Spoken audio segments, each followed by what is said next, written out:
Welcome, everybody, to the show. This is our 2024 wrap-up show, and joining us is our usual co-host and fellow traveler, Dan, the Dan Noodles Man, the Danny K of Wargaming. You know, I sent a text to my friend's wife. I said, "Hey, Chicky, what's up, man?" And she says, "Pinworms."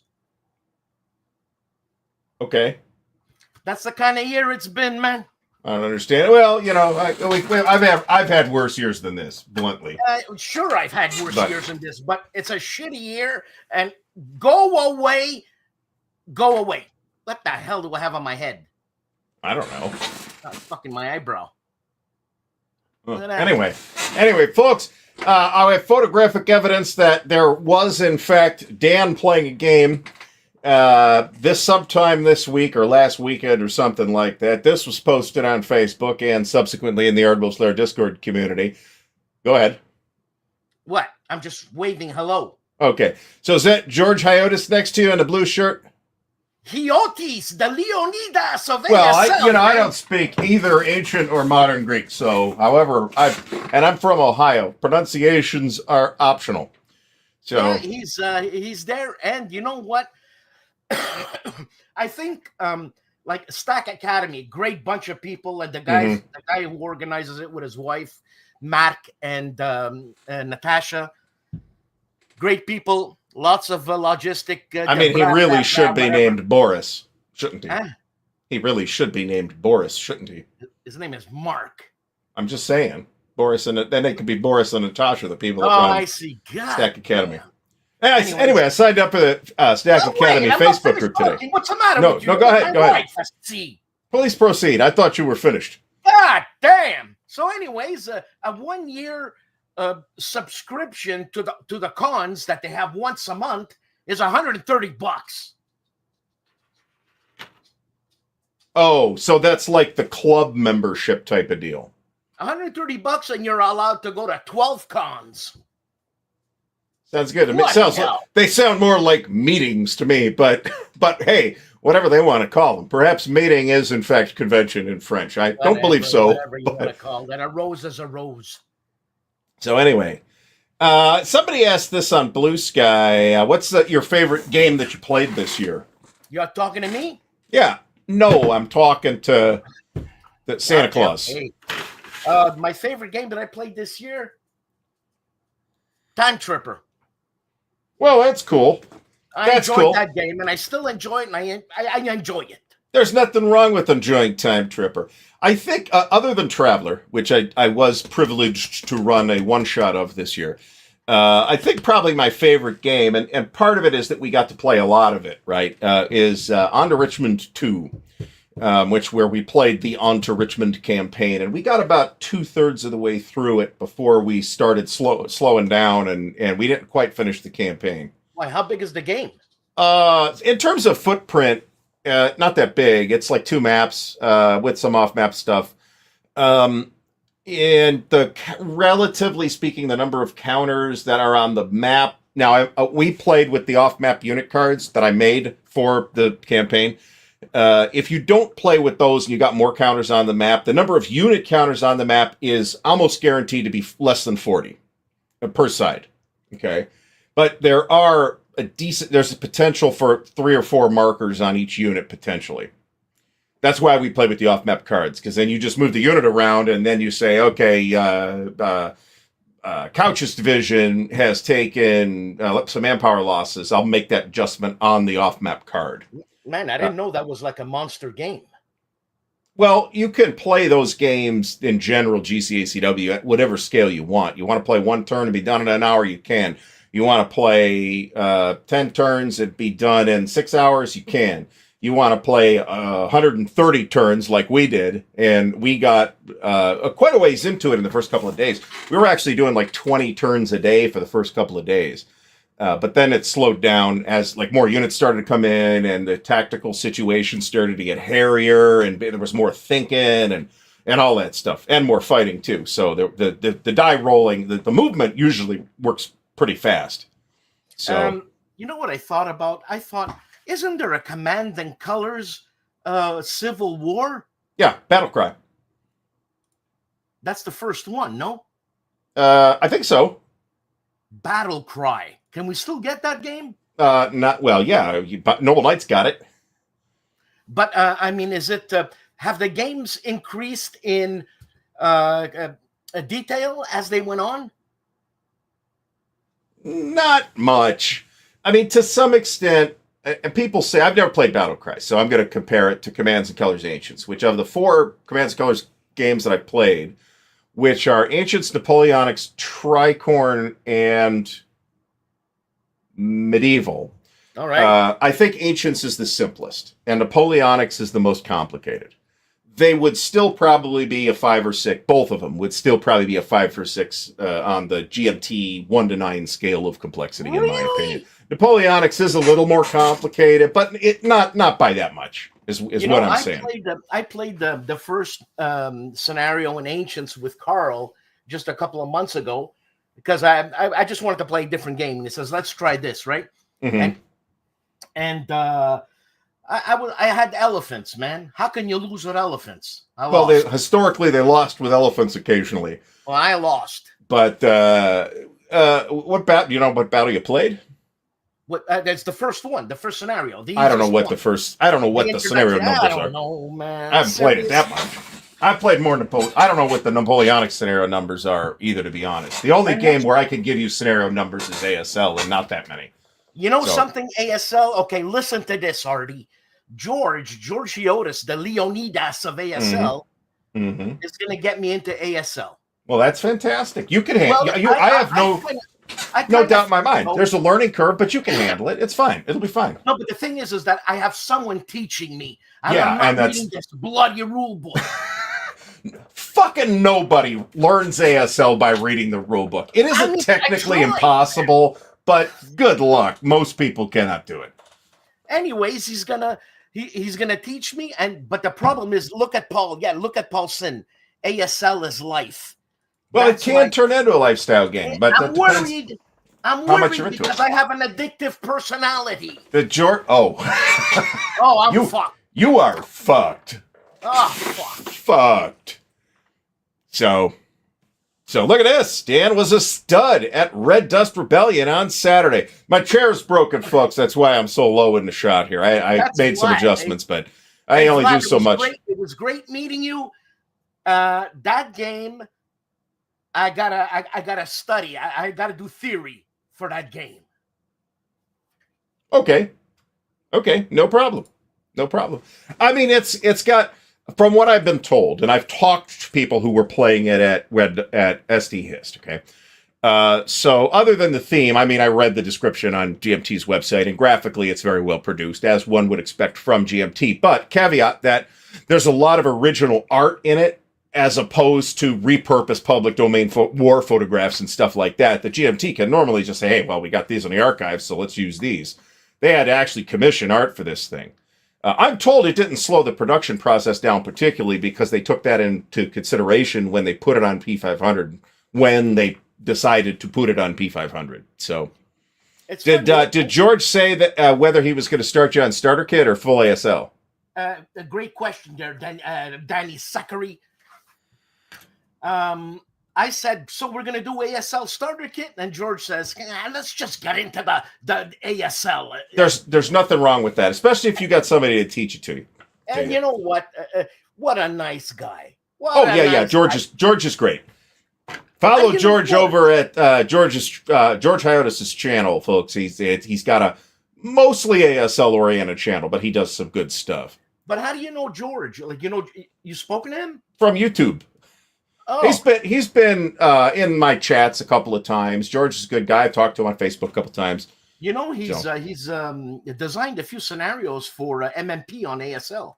I didn't know that, but I am not hugely surprised. A lot of it, the serious ASL people, who I would certainly put George in that category, have ended up designing scenarios for somebody, right? Usually MMP or Avalon Hill back in the day. My buddy that I reconnected with after not talking to him for 15 plus years, who lives 20 minutes from here, a big ASL guy from the start. And both he and his brother, both of whom, his brother has passed, but That was Bill Sisler, by the way. Bill and Dave Sisler were on the original ASL playtest group with Avalon Hill under Don Greenwood and those folks. So they know everybody. They've been playing it from day one, literally. So, but Bill passed in, I think, 2021 or 2022. And so he was honored by the ASL Oktoberfest convention after that. What does that mean, designing a scenario? That means he's taken a battle that has not been designed before and he's creating one? No. There are some hypothetical ASL scenarios, but not that many that I'm aware of anyway.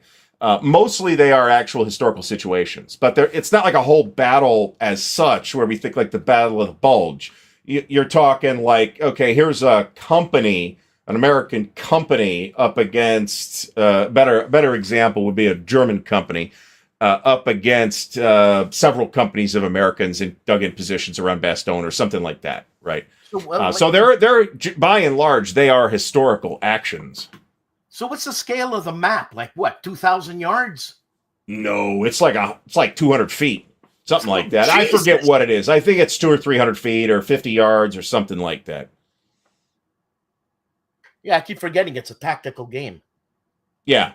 And Perfidious Albion says starter kit's the most rational way to do it. And once you go through all the starter kits, you have learned 90% of the rules that you will actually ever use in ASL. You will have learned 90% through all four starter kits. There are a few things, but not that much.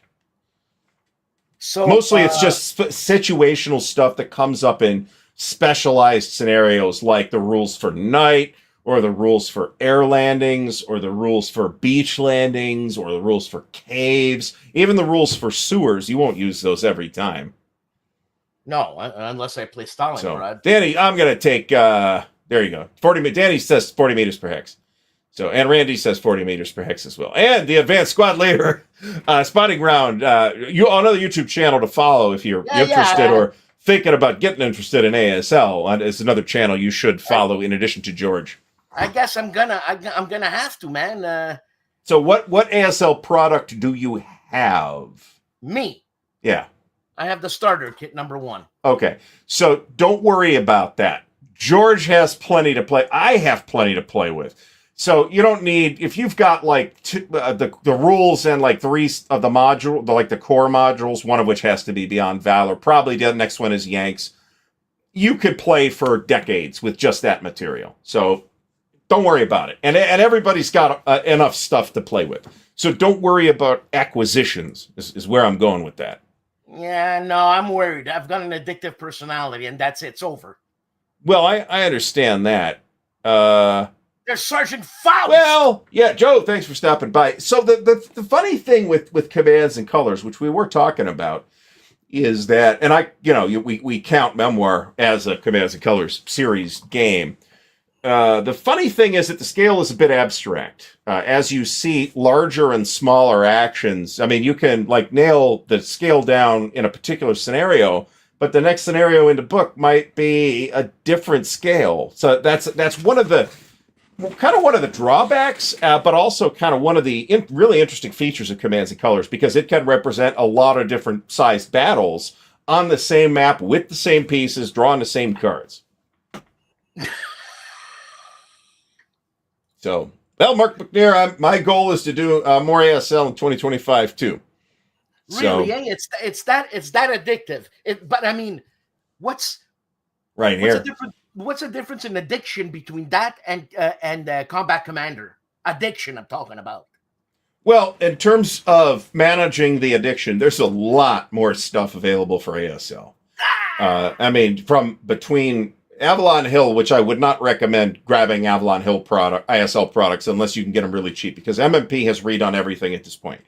All the stuff that Avalon Hill did, other than some of the historicals, they haven't redone that. The only historical they've redone is Red Barricades.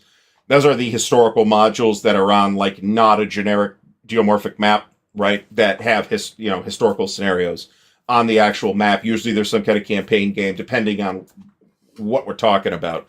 They have done a lot of different sized campaign games, from little tiny one map things to giant like Red Factories, which is four oversized maps. It's very big. You know, when I had met Carl a few months back before I met him, he gave up his ASL life and gave every single module that he had, and I guess he had a lot, to one guy. As one does. Seriously? Well, that's the thing. ASL players tend to, if you're going to play ASL, you're probably going to play ASL pretty regularly, which I would encourage you to do if you got people to play with. And George knows people. You can accumulate a lot of stuff. Plus, a lot of these people have been in it for 30, 40 years, right? So, of course, over that amount of time, you are going to accumulate a large quantity of product. As Nick Wade here points out, however, if you ever decide, hey, this ain't for me, it is easy to sell, sometimes at a tidy profit. So, yeah, something like this, 9,000 plus scenarios. Is that just the official scenarios, or I assume that includes third-party stuff too? That's another thing. And I have stayed away from third-party stuff just as a general budgeting matter. There's a half a dozen publishers that do at least a couple of products a year for ASL that are just, not MMP, and they just do it anyway. So I'm actually worried because I'm sick in the head like that to be addicted to a game, and I'll buy the whole bloody whatever that game made type thing, just to have it.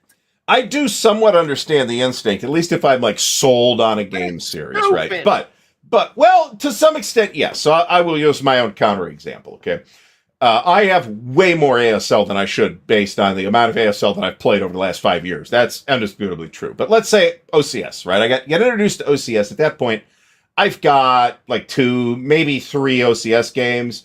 None of the big ones, just, whatever MMP happened to have available at the time. I think I had Beyond the Rhine and Tunisia 2 and maybe one other one. I start playing OCS with as one does with Case Blue, of course. And, it took me close to 15 years, but I have all those games now. I've just kept my eyes open for deals and trades and stuff like that I could make. And I have all the time in the world, apparently, to wheel and deal like this. I have everything, including the stuff that's been replaced, like DAC, the first edition of DAC. There's no good reason to have DAC 1 if you have DAC 2, but I got it anyway. I've got Hube's Pocket, that has basically been replaced by Third Winter at this point. So, it was that I've got Guderian's Blitzkrieg 1, which has not only been replaced, but you can. Experienced OCS players could make the necessary modifications to play it with the current rules, but that's a bunch of work that is not worth your time if you've got Guderian's Blitzkrieg 2. And chances are, if you're that interested in ASL, you do. So Guderian Blitzkrieg 2 is an ASL module? No, it's OCS. I'm just using OCS as the example, right? The point is that, what was the most I paid for one? $200, something like that, for Case Blue and GB2, which was admittedly in a disastrous level of organization. It took me like 2 years, literally, to like figure it all out and make sure to know what I was missing. Neither game. Well, GB2 is complete. In fact, there's like 2 extra counter sets. I don't know why. But my Case Blue's missing like 35 pieces or something like that. Several of which are stupid things like trucks. So I can tell you what happened to those. They ended up in some other counter tray.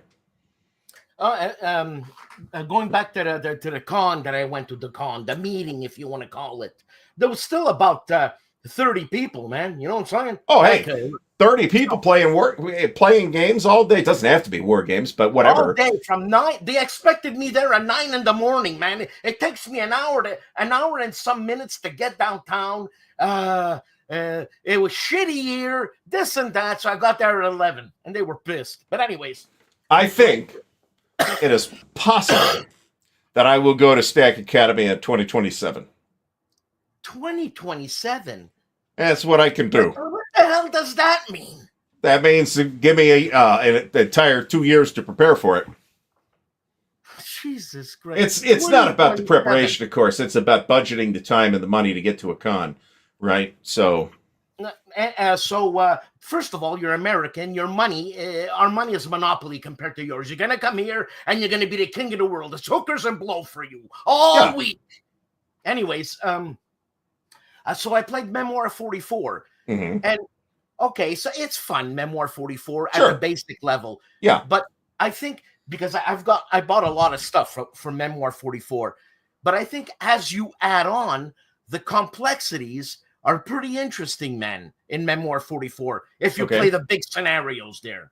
Okay. I've played Memoir twice, and it wasn't bad. The gameplay was fine. There was nothing wrong with it, but both were like the big D-Day beach landing scenarios, and in both cases, they're like projected to be 6-hour games, and at that point, you're paying for the time, right?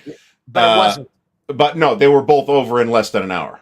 You see what I don't get it. I don't understand what you're trying to say. Now, I don't know what that was, right? Is that just a scenario-specific problem?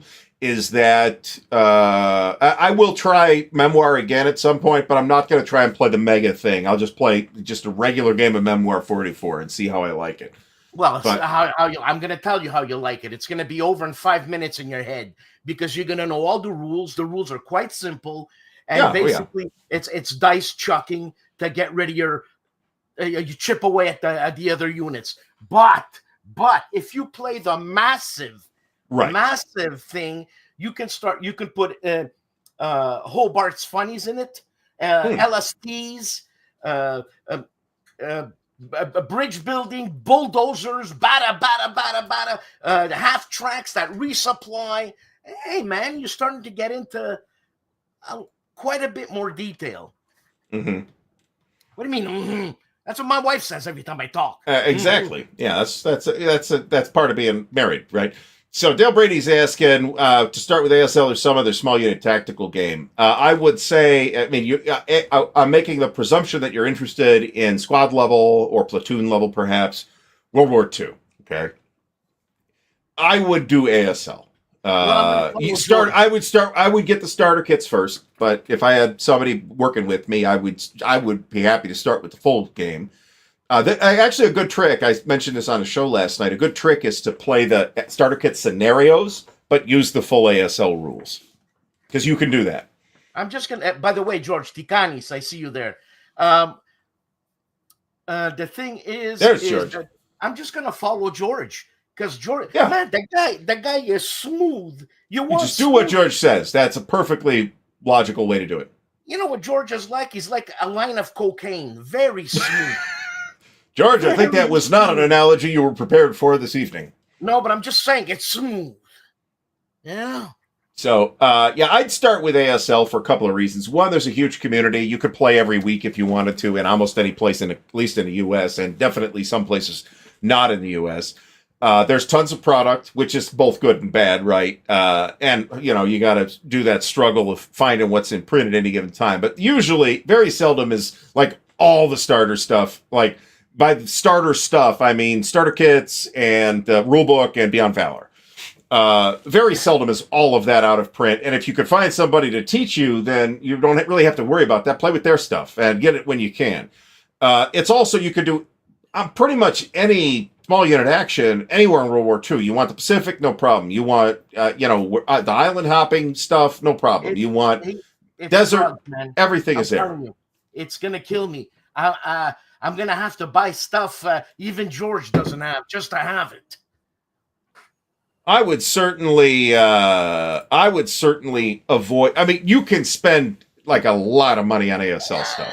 That's the problem. So string it out. Buy the first. If you can pick the starter kit stuff up if you want, and it's not a bad idea because they're cheap. They're like the starter kit one's like $35, and I'm cheap. Yeah, and I'm reasonably confident that Pete they moved from Halifax. Shit, what's Pete Bartlett's game store called? Somebody will know in the chat. It's right in my head, and I can't pull it out. Something beer or something Blue Nose or something something. None of that is anywhere close. Tadnac Games, they'll have it. Of course, Pete works closely with MMP. Mike Bertuccelli's in the house. Michael Bertuccelli, I ordered your game. Which one? Mike's done more than one game, you know. Wolfpack. Wolfpack. I saw that on multiple. Mike himself, of course, was at SD Hist as well, and that was on multiple tables. It looks pretty neat. I'd like to try it, but I got one of my. I talked about this last night. One of my goals is to use the fabulous game room that I have built over the last year and a half. Have you ever used it? Very little, and not none, but very little. So.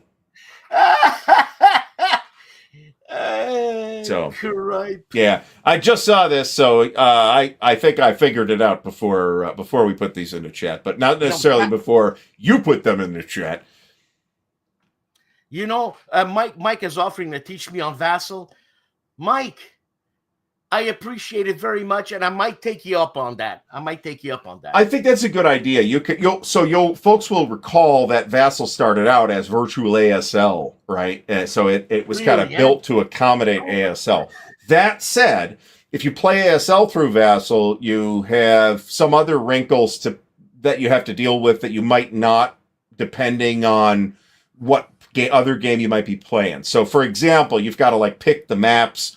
The specific maps, which there's friggin' hundreds of course. Maybe the scenario does that for you. I don't know. I haven't touched it in at least pre-pandemic. Last time I touched it was in the 6 months before the pandemic. I can tell you that.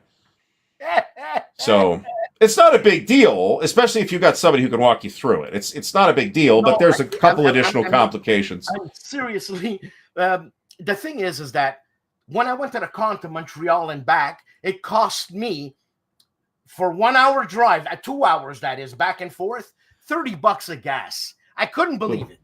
$30 of gas. So George was an hour away. So if I go to George's house and come back because he's got all the ASL stuff, it's $30 every time. Well, take a helicopter.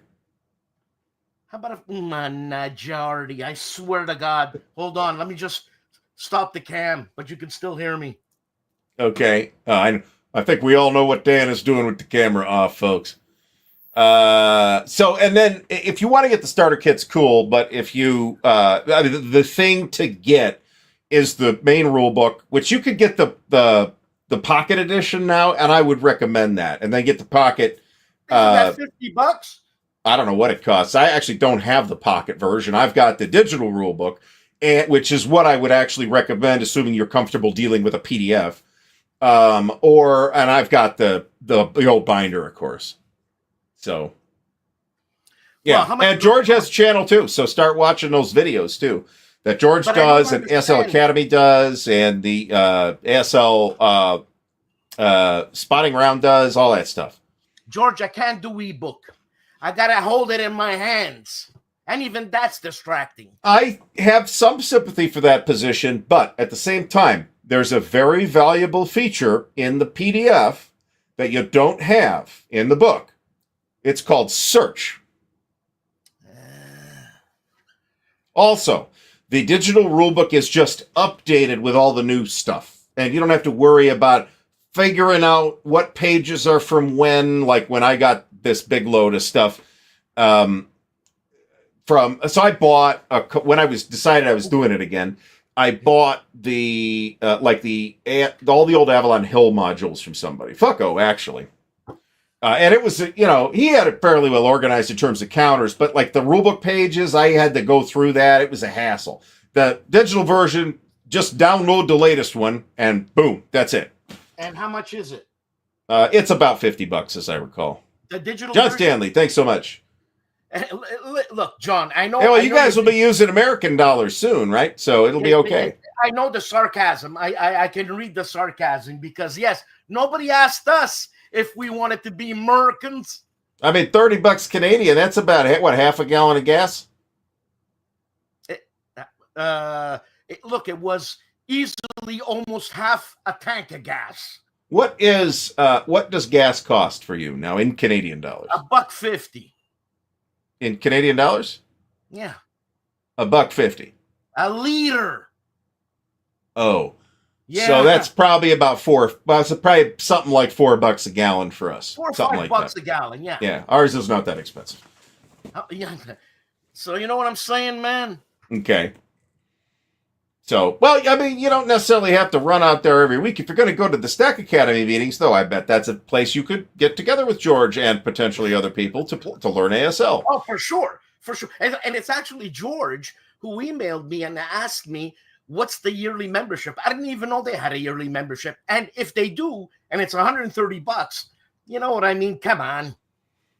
Oh, I don't disagree with that at all. If you go to the conventions, then yeah, no, it's totally worthwhile. Think about going to. So is that like one day, those weekend things? Yeah, and it's a full day. It's from 9 till 12, and the next convention is January 25th, and it's an ASL starter kit tournament. There you go. That'll be fantastic. You'll smoke all those starter kit pukes. Anyway, no, it's totally worth it. If you think about what it would cost to go to like a one-day convention, I know it's probably $25 to get in, plus $30 for your tank of gas. Then that's 12 times a year. I mean, that's several $100s more than $130, and it's $130 Canadian, right? Yeah, but I get paid in Canadian. What's the matter with you? Well, yeah, I know, but these are Canadian dollars, folks. Don't anybody get confused by this enormous number that they're asking for here. That's less than the cost of the game I was checking the cost of last night on the show. So, and look at George. Gas is cheaper in my area. Yeah. He lives in the mobster area of Montreal. With the possible exception of California, because California, and maybe other states, I don't know, but everybody knows California's got some extra taxes on gasoline. But every state has some taxes on gasoline, right? Just not as much as Canada does. I just heard that, I don't know who, but somebody in the Canadian government wants to tax the non-fuel cars. There, what do you call them? Battery cars. He wants to tax them $200 to $500 because it helps the gas that's not being sold. What the fuck? So, what a wonderful example you've chosen, Dan. So we bought a hybrid. Okay, I go to get plates for the hybrid, $200. Fuck. Normally plates are like $50. I'm like, what the fuck is this? They're like, it's a hybrid. I'm like, what? That is a tax, right? That cost of license plates, cost to get the new driver's license, all that. Yeah. Those are all taxes too. People got to take it, all that stuff into account. Sales taxes, what is exempted from sales tax? Here in Ohio, for example, food is exempted. In Pennsylvania, clothing is exempted. Well, I mean, from sales tax. You're buying a bloody hybrid or a battery-operated car to save the planet. They should give it to you for free, for God's sake. That's what I said. I'm like, what the fuck? There should be I wasn't arguing with the clerk at the DMV. There's no point in doing that. They did not make this rule. So, but I'm like, on the way out with my wife, I'm like, what the fuck? It should be cheaper, right? Yes. We should be incentivizing this. So there's a disincentive, a tax disincentive. And it's not a full electric vehicle. I mean, there's a big battery in it, but it's also has an engine and needs gas. It just costs a third of what I fill it up about as often as the Subaru, but it costs about a third what the Subaru costs to fill up. And so that does not have an enormous gas tank either. Is the DMV taking you out to supper? Because after you get it up the wazoo, they should take you out to supper. Yeah, so I don't know. I mean, but folks need to pay attention to all the different kinds of taxes, and those are taxes, right? The government gets that money. It's not the federal government; it's the state government in this case. But the federal government has empowered the states to do that. So, or at least is not arguing with them. Mike Bertuccelli saved the planet. What are they going to do with all those batteries? Same thing of nuclear fuel. What are they going to do with all the spent rods? Now, that said, I would estimate that in 2 months of spending a third as much on gas, I paid for the cost of the extra license plates, too. So, I mean, people should be thinking about all this stuff. Nah, you're just trying to make yourself feel better. Yeah. You got it up the wazoo and you didn't even get lunch. So relax. Exactly right. So, anyway, Dan's having some off-camera wine, too, of course, as everybody knows. But... Are we allowed to smoke cigarettes? Hey, you're smoking a bloody thing. It's vaping, but there is not a terms of service rule on YouTube about tobacco use. There's plenty of videos about it. And this video is marked not for kids, which might create a problem if it was marked safe for kids. But anybody with a channel that ever uses profanity or talks about a lot of different topics, including warfare, really probably shouldn't mark their content safe for kids. It also, you can't, there's a bunch of stuff you can't do. No comments. There are no comments. Because that's unfortunate that that's necessary, but I can understand why YouTube has that rule. So you're saying I could light up? I'd rather you not. You know what I'm saying? Because there are state level rules about certain types of smokable products. If you know what I'm saying. Canadian tobacco. We sell our Virginia to you. That's true. You guys get it from the Canadian government. But you know what I'm saying? So what did you go to any events other than Stack in 2024? No, I hate to say this. It's not a New Year's resolution. It's a new life resolution, meaning that get up off your fat ass. I thought 60 years old. Oh, I'm old. Now I'm old. I'm only 60. Get up. Go do something. So I'm going to do something. And I just went to Stack the first time. And yeah. Speaking of your ancient ass, how'd the colonoscopy go? Friday, it went well. Good. Friday, That's good. I got the colonoscopy, so I got it up the wazoo.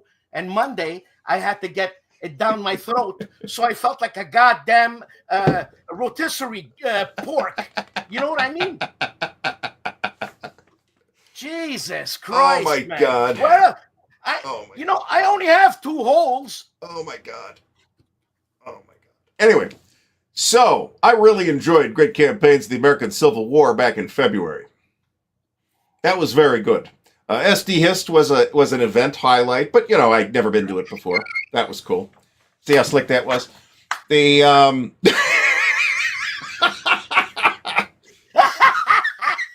So anyway, Danny has won the CHIT so far this evening. That's good. With this. Anyway, I'd really like to get off this topic for reasons that ought to be obvious.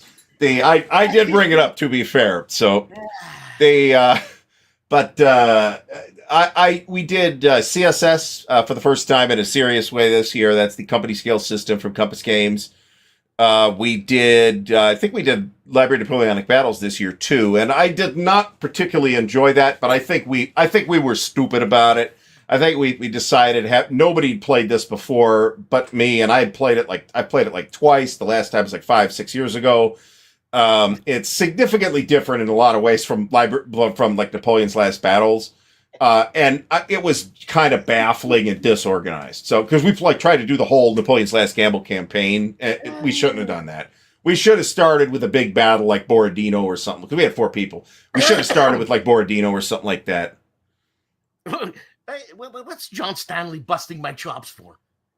What's this? We will accept Middle and Western Canada. What's the matter with that guy? Oh, well, that would give us better access to the Sentry Box in Calgary, right? Well, it would give you access to lots of oil. That's why he's saying that. Ow! And those kids that live on that little disconnected peninsula up in Washington State won't have to drive through Canada to get to school anymore. So it's got all kind of upsides. I see a lot of upsides here. Yeah. So I've never had one of these. I've got one crown and that's it. I've never really had any cavities except for that. You know what? A root canal, it doesn't hurt, okay? It only, you might have a little bit of pain after because obviously they drilled into your brains, but whatever. You know what's bad is when they remove your wisdom teeth. I still got my wisdom teeth. Yeah, well, I was going to say when you're older. So when they remove your wisdom teeth, they remove 4 in a shot for me, right? Yeah, that's got to suck, but I would think. The pain I had was something called a dry socket, where your gum doesn't heal over your bone, so your bone is exposed. That sounds goddamn unpleasant. What do they do about that? That hurts, man. So I had to put olive oil to soothe it, but it only soothes for about 5 seconds. So it's like I'm reliving the Mussolini tortures, when they just make you drink olive oil, but they tie up your penis so you can't pee. Yeah.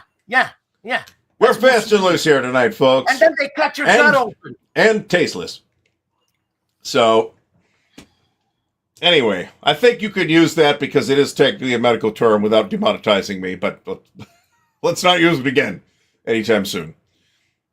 So, what else did you play in 2024, Dan? Tarawa by Which Tara? Worthington. Okay, that's supposed to be very good, actually. It's very difficult. Okay. Well, that's my expectation with that type of game. To win, I'm saying. Yeah. But it's easy to play, isn't it? Huh? But it's easy to play, isn't it? Yeah, well, easy. I gotta watch some videos because I can't read, so I don't know. Whatever. There should be quite a bit of video. I pulled a selection of 2024 releases to be on the shelves behind me. I'm reasonably sure we're going to end up considering Alliance a 2024 release, but I'll get an official word on that for other purposes, if you know what I'm saying. Have I played any of these things? I noodled with Napoleon a little bit. I wouldn't call what I was doing playing. I was kind of figuring it out. I played some of the series. And I think this is what the Winterfest prospectus looks like today, as of today. Greatest Day Utah Beach looks like that's what we're doing at Winterfest. Oh, I played Red Dust Rebellion. Oh yeah. Yeah, there you go. That's new. I don't have that though. So that was I was confused, but then for some reason it wasn't clicking. But I had to go to the bathroom. That's what happened. Okay, well, I can understand that too. This is also true. I do find that, and I imagine other people think this too. If you're watching like instructional videos, and I'm talking about videos for games, but whatever, it could be how to change a belt on your lawnmower, right? I've watched some of those too. Depending on the style and presentation and editing and all that other stuff, some presenters might work for you for instructional purposes, and others might not. That isn't necessarily to suggest that the ones that don't are doing a bad job. Their style presumably works for other people, right? So what I think Danny's getting at here is you will be able to find channels, instructional videos on YouTube, on ASL, tons of them that will work for you. So, but I got George. All I'm going to do is George. Hey, George, what about this? Yeah, Doug, I'm going to send an email around to everybody. I was going to do that today, but that's probably not happening till tomorrow at this point. So, Happy New Year. Happy New Year. Doug will be in that game too. So, that's what it looks like. Maybe we'll set up a little bit of Tannenberg on the side, or Galicia. Galicia would be better, actually, on the side. Doesn't she call herself Felicia? Galicia. She was the best. Galicia. The stripper in town. The Galician campaign of World War I. So. Yes, Jeff Beeler. Yes, I got that feeling. And I got the feeling of a video game called Red Faction.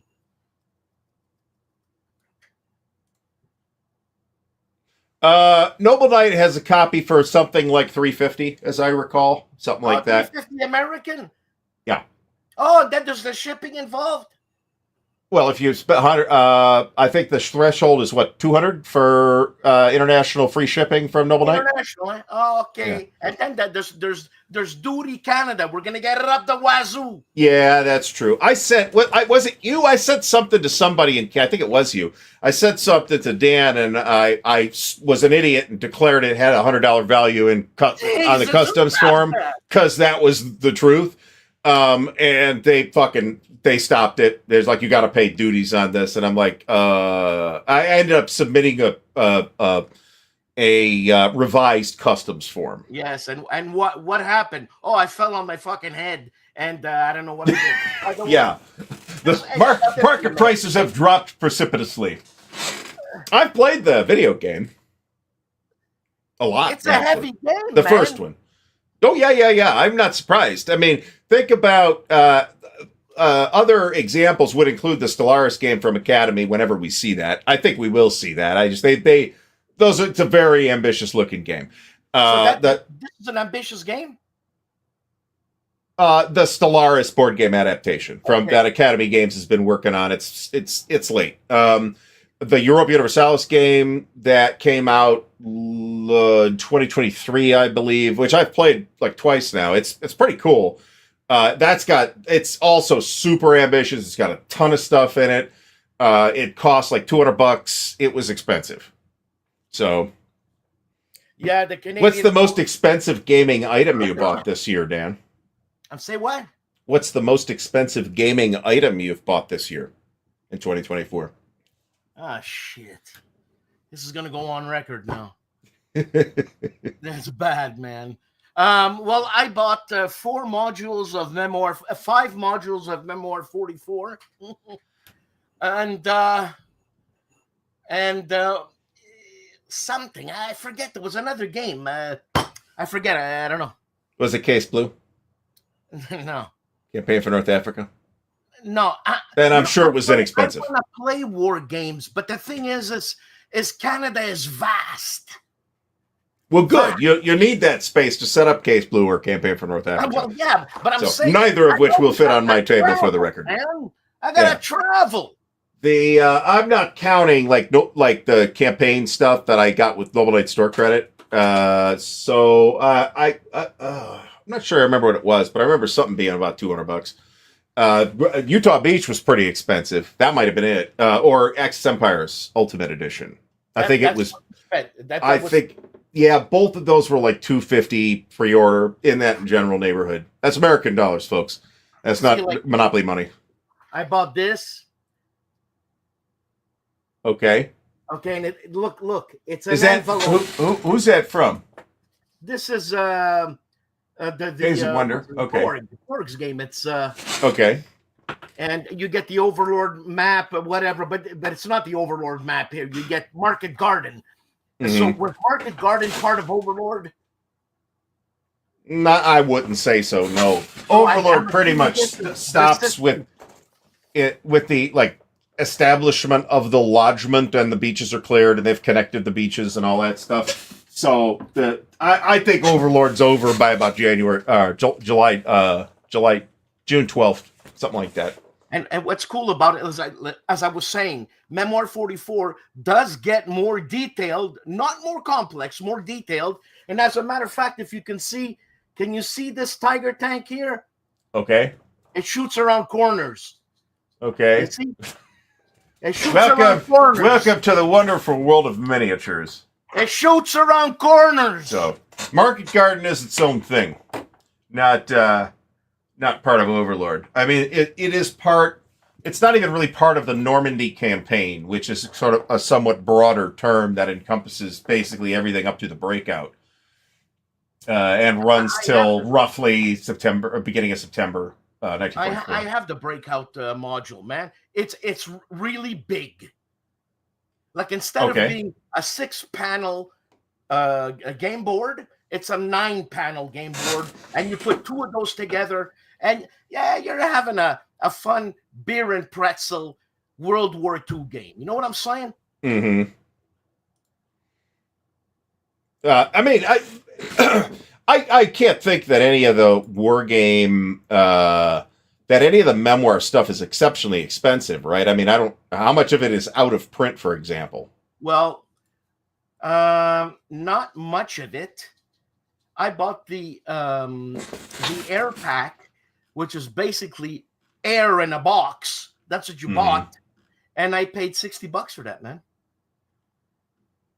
That doesn't seem at all unreasonable to me. I don't know. It's plastic inserts. They could have put it in a box like this. Oh, well, okay. Wait, Gracie. Sure. Now, here's a great question, though.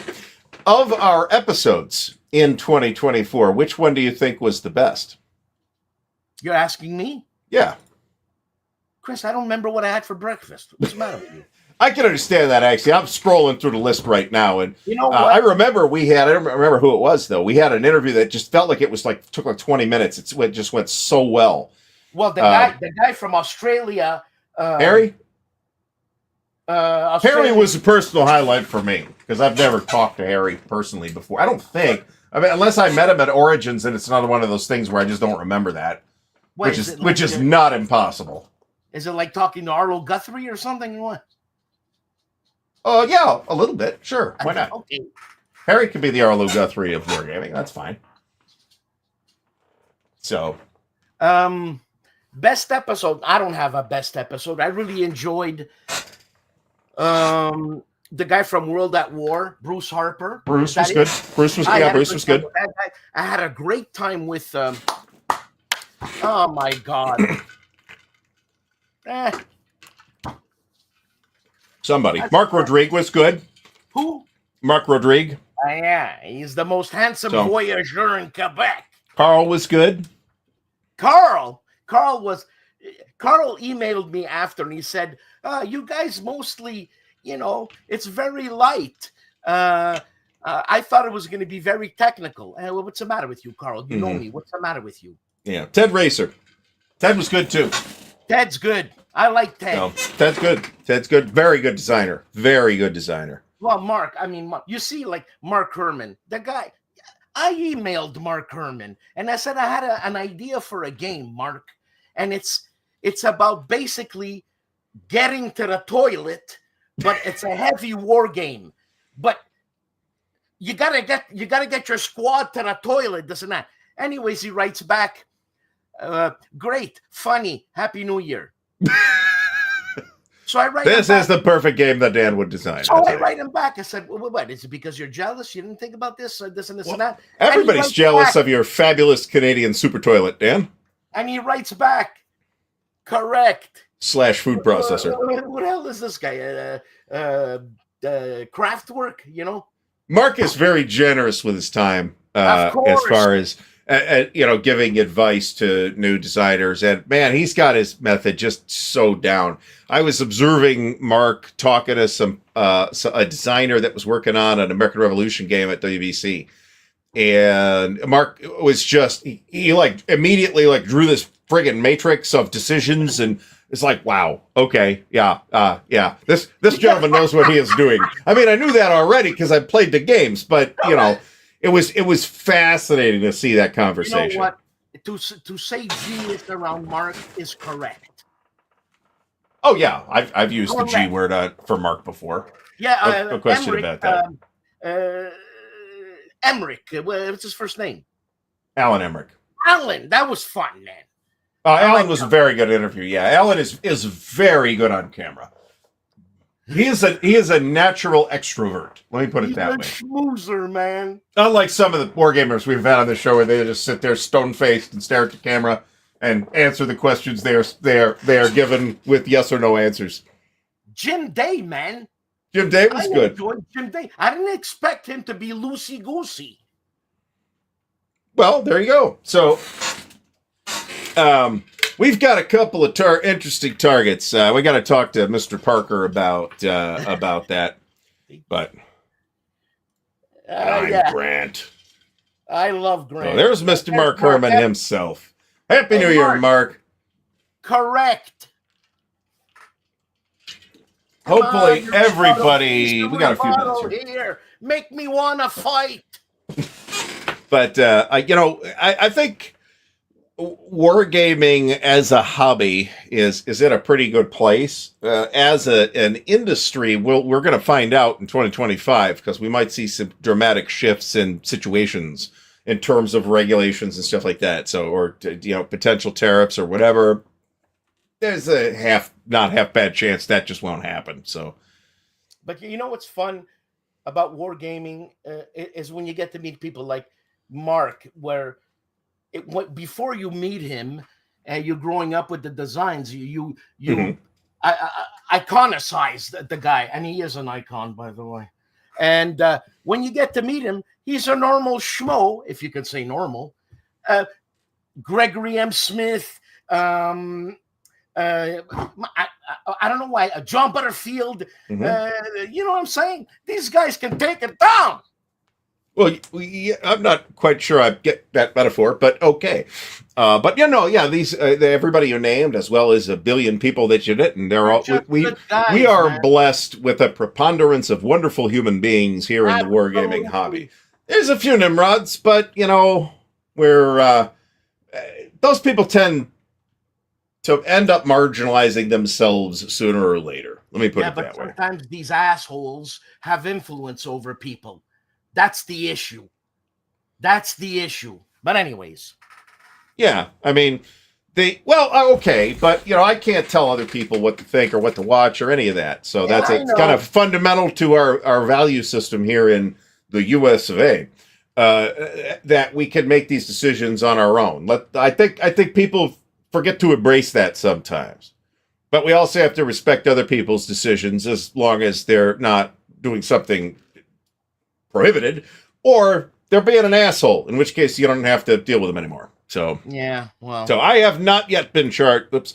I have not yet been charged for forgotten battles. I mean, don't be stunned if not a ton gets done during the holiday week over at MMP. I don't know any. I don't have any information to that effect. But if stuff doesn't start shipping until next week, don't be amazed. So I have heard nothing other than the automated order confirmation on my order of Special Ops 15. So. There you go. Yes. And that is why on Safe for Kids videos on YouTube, there are no comments. They're just not there.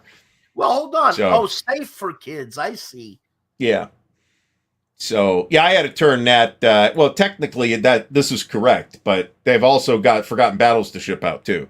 So, there's, I don't know, 800 orders for that. That's going to take up 2 weeks, probably. So, who knows when it'll go? I don't care. It's all fine. What's happening with John Butterfield's space game, man? It's got like 7,000 people waiting to buy it. Because it's got like 7,000 different story elements that have to go into the game. They have to write that. So that was always anticipated that game would have a long development road. You think that's going to be John's swan song, for lack of a better word? I certainly hope not. Because John appears to be in robust good health, and I hope we have John with us for another 20 or 30 years. I wanted to say coup de grace. Magnum opus is magnum opus what you're looking for? Okay. Sorry, John, if you're listening. That's not what I meant. It's not what I meant. We'll see, of course. My gut instinct is to say that John's magnum opus, any number of titles you might apply that to. John's another great designer, right? RAF, D-Day at Omaha Beach. Right, hell. Which is a brilliant game. I never won D-Day at Omaha Beach, and I don't see how anybody can win. It's difficult. That good solitaire game is going to be difficult. Thank you so much, Mr. William Aarons. Is much appreciated. And hopefully 2025. Right, I've got the first scenario for Armor Group Center set up right now, and I hope to get that played tomorrow, actually. I did foolishly not take today and yesterday off, so... I think Genius, I'd apply Genius to John, too. John has come up with some really innovative stuff. And Eric Lee Smith, for the record. Yeah, but he's not as prolific as John, though. Well, Eric has been outside the board wargaming hobby for a long time and has just recently started getting back in. So that's, John Eric worked for... I'm not sure I remember who he worked for, but he started Shenandoah Studios, right? And was in the video game business for quite a while. So he was making video games, and that the Battle Hymn system, which is the same system as in Gettysburg, the Tide Turns, the digital game, looks pretty similar to Cross 5 Aprils to me in a lot of ways. So. Look at what Dan Seckery is saying about the Omaha Beach. And it just makes me think of the depth that he thought. And Danny, that's a good thank you for that. And it makes me think of John Butterfield and designing depth. That's what you had to do at Omaha Beach. Go, go, go! In my experience, so with a solitaire game that's designed to be a solitaire game and not another game that you just happen to be solitairing, you play until you win it, and then you don't play it anymore. And then you don't play it anymore. Then you go play a different game, right? Yeah, but and maybe you'll pick it back up in a few years, right? Yeah, but you're done for a while. Yeah, okay. So you play it to win it, and you still got wicked amount of money's worth because you lost. Many times. Yeah, in almost all cases, if you play it a war game, if you play it once, you have gotten your entertainment value out of it. Absolutely. Sometimes you don't even have to play it, like you don't have to play the campaign necessarily. You can play some scenarios or whatever. This is one of the strengths of GCACW, for example. Okay, Gracie. Oh, there we go. Yeah, she's been whining. I think she's either she left me a few presents, or I'm gonna have to poop. Well, we are in fact out of time, folks. So I would like everybody, including you, Dan, to have a prosperous and safe 2025. Hopefully we'll put the close on 2024 tonight. Onward and upward and forward and all that jazz. And the same to you and everybody in the chat. I'm not really a grouch. And the horse you rode in on. Yeah, damn right. It's the moose. The moose. Happy New Year. Or the moose. Yeah, that's fair. So that's fair. Ardy, I'm going to let you go. I'm going to take my dog to have a crap. I understand. I am going to go take my dog to have a crap too right now. And then I'm going to have a crap. It's going to be a great crap. He's going to have to pinch a loaf. Right. Lay some pipe. Lay some cable. Drop the kids off at the pool. Okay. Right. All right. Everybody have a great 2025, and we'll see you all again. Oh, one more thing. As of next week, this show will be moving to Thursday night. Okay, so everybody remember that. No Tuesday. I'll put a post up on Tuesday to remind people, but we're moving to Thursday nights, which I think we were on at one point. I forgot to mention that at the beginning of the show. Otherwise, everybody have a great 2025.